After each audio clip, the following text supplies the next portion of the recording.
Hello everybody, I am the Chubby Gourmet. If you're new to the channel, welcome to our unique family. We are an international food channel. We present recipes representing all types of food from all cultures across the globe. If you're already a chubby chaser, welcome back. We love having you here, and I thank you from the heart of my bottom. The bottom of my heart. Today we're venturing to the beautiful country of India. We'll be making a dish called Vada Pav, which is a very popular street food. It originated in Mumbai in the 60s.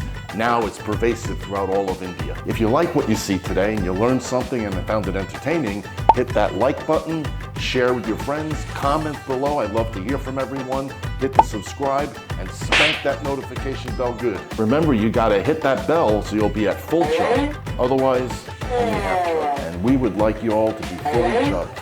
And the benefits of being at full chub are you get notified when we upload new content every Friday afternoon, 5 p.m. Eastern Standard Time.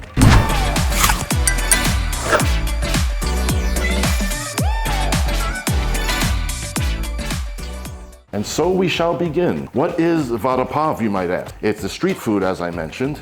It's basically potato balls, mashed potato balls with graham flour, lots of spices and seasoning. And on my take, I use a series of chutneys, a combination of chutney to add even more flavor to it. So first we're gonna peel our potatoes, always a very exciting thing in cooking, and boil some water and boil them for about 20 minutes to get them nice and soft. And then we'll mash them up. Anything else, Chub?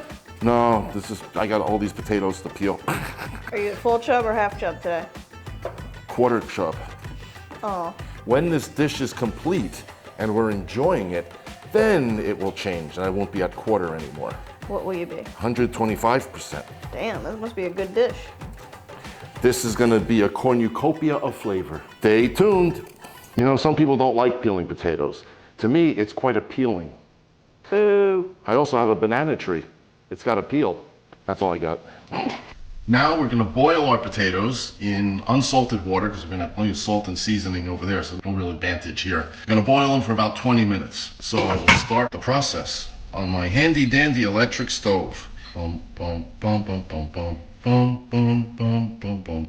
All right, and there we go. Once that starts boiling, 20 minutes like I said, I'm gonna prepare a masala. I'm gonna prepare the graham flour into a paste and also make some seasoning that'll get mixed in with the potato balls. So let's do it. Balls. We got the flame going. Once the water starts boiling, I'll give it 20 minutes. I'll test with a fork how soft the potatoes are. In the meantime, we've got other mixtures to make that we're gonna mix in with the mashed potatoes. The first one is gonna be a mix of garlic paste, ginger paste, and I couldn't get the Indian green chilies, so I've gotten a couple of habaneros, comparable. So I'm gonna have 2 of them. So why don't I chop this up? I'm gonna food process it all into a paste that, like I said, is gonna get mixed in with our taters. I'm taking most of the seeds out because it's still a hot pepper, with or without them. You adjust the heat according to what you like, of course. If you don't want any heat, don't use any chilies. I always like some heat. I think it really amplifies all the other flavors. So I'm just gonna put it in my mini food processor. We got our hot peppers in there. I'm gonna put 2 teaspoons, heaping teaspoons of garlic paste. And to that, I'm going to add 1 teaspoon of ginger paste.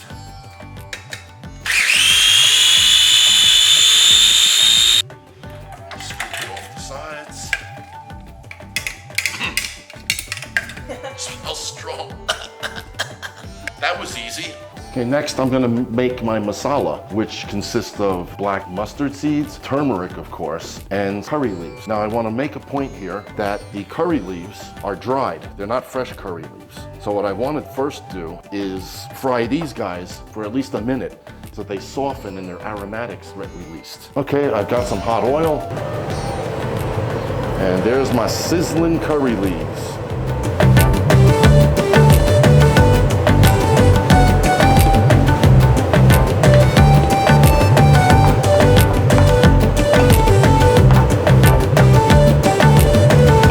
Once the seeds start popping, that's when I know it's done. So start popping. Yep, there they go, sizzling and popping.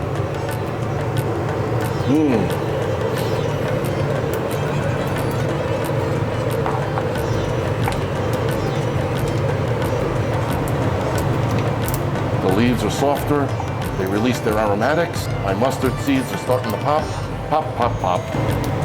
Oops. I'm hit. Last but not least in our preparation, I'm gonna put about 2 cups of graham flour, or besan, into this mixing bowl, sprinkle a little salt for seasoning, and then I'm gonna slowly mix and add water until I get a paste. I don't want a soup, I want a paste. So we start by measuring out our flour.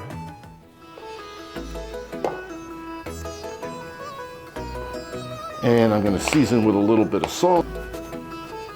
And then I'm gonna fill this with water and slowly, that's the key, slowly add the water while I'm mixing.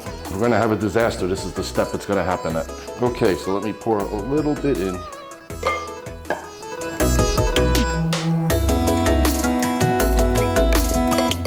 And there's our paste. This is gonna come in handy when we take our mashed potato balls. Before they go into the fryer, we're gonna coat them with this paste. And we're gonna deep fry them one at a time at 325 degrees. If you don't have a fryer that you can set the temperature, you can use a deep skillet or a pot, fill it with oil and do it on the stove. It's not magic. Looks like our potatoes are softened. I checked them by poking them with a fork. I do wanna mention to everyone though, if you want to accelerate the process of the potatoes boiling and softening, quarter the potatoes first. Throw a little salt in there. Now I avoided the salt. I didn't want to throw off the flavoring. I was a little paranoid. And I threw them in whole because I wasn't in any great hurry. But if you want it to go quicker, quarter and salt. And don't do such a rolling boil either. Between a simmer and a boil is actually all that you need. It'll cook them more evenly throughout, from outer to inner potato. So what I'm gonna do now is turn off the heat and I'm gonna strain them through this colander. Now using my handy dandy potato masher, I'll start mashing.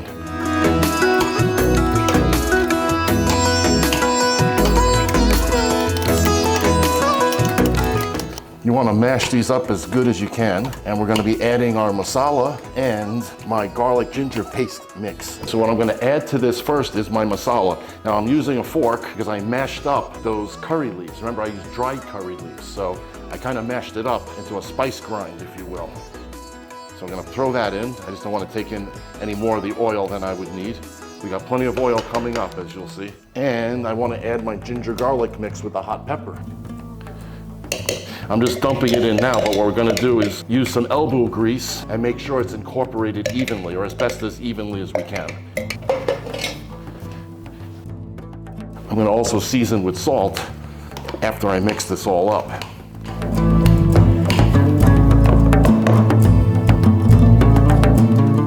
I'm now gonna fill my fryer. I'm using plain old canola oil because I don't want to waste nice grapeseed oil on just deep frying. I'm thinking maybe 5 cups, we'll see.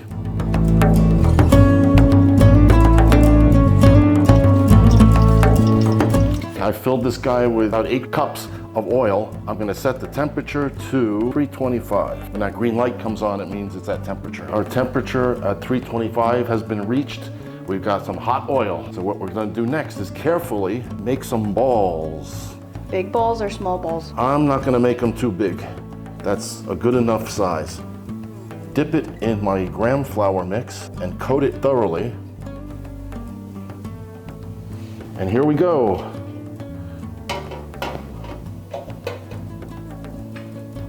You made a big ball.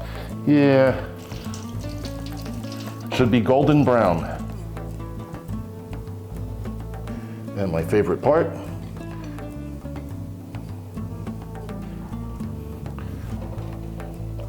he's fully immersed.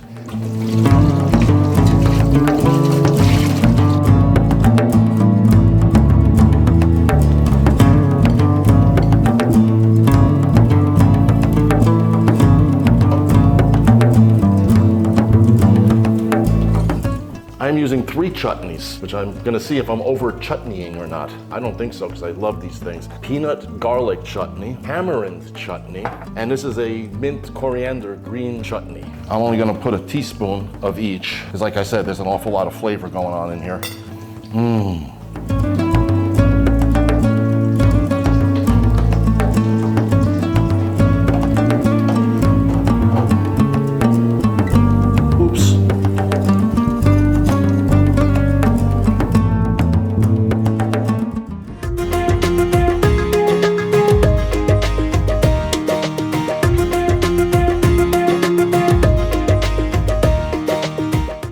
finished product. By the way, I could not get Pav buns. These are an artisan hamburger bun, which I think is a good enough substitute. While they're still warm, I'm gonna squash these suckers down and let's go for it.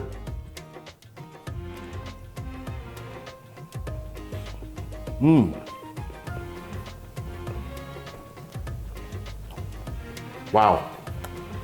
The mashed potato balls with the graham flour coating, very Indian tasting. And then I've got 3 chutneys on there, which is just a total explosion of flavors. Between the masala I made for the mashed potato balls, the garlic ginger paste mix, a whole lot of flavor, but it actually came together well. So that's my rendition of Vada Pav.